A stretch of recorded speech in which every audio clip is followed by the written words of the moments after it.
Good morning, church. Welcome to day 20 of our 28-day fast. Today we're in Matthew 20. Matthew 20 is where we see these famous quotes, "The last shall be first." What does that mean? We also see, "Whoever wants to be great among you must be your servant." And so it starts off with a story about workers in the vineyard. The workers agree to a certain amount of pay and a certain amount of work. And so they get started, and then halfway through the day, some more workers come in, and comes around time to pay.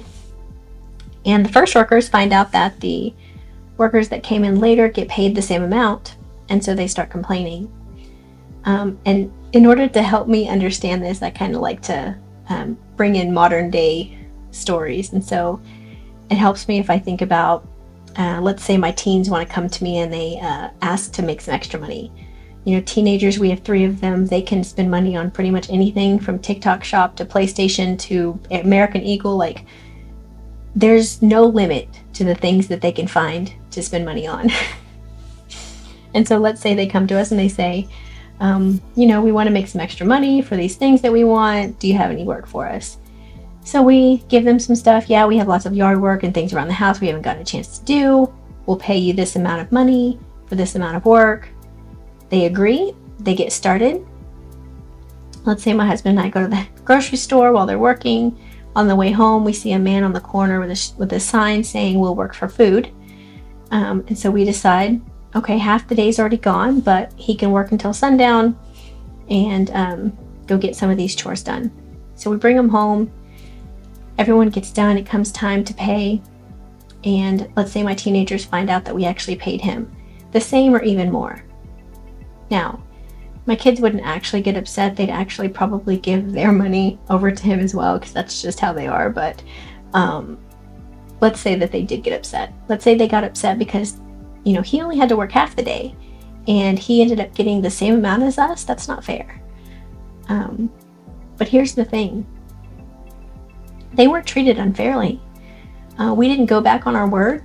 Our agreement and what they agreed to never changed. And so what they ended up doing is what a lot of us end up doing, is we stop worrying about ourselves and we start worrying about other people and what they're doing.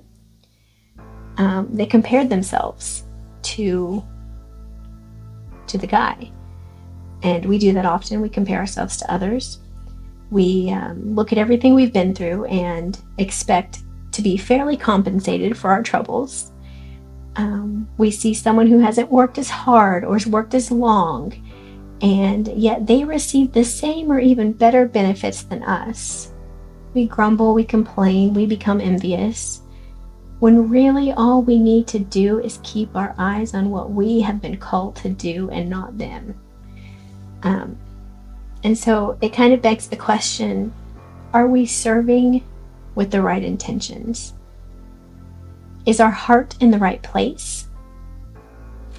And so a little later in the chapter, we find James and John asking Yeshua if they can take the seat at the right of him in his kingdom. What they're doing is they're seeking status and power. They made the same mistake we all do. They were going off of worldly principles, thinking that they would be rewarded for their hard work and loyalty. But Yeshua swiftly reminds them that that's not how the kingdom of God works. If you want the benefits of status and power and being a kingdom citizen, then you actually have to lower yourself. Yeshua lowered himself unto death. And so we are called to serve others. We're called to seek the kingdom of God first. It's up to God how he chooses to bless his children.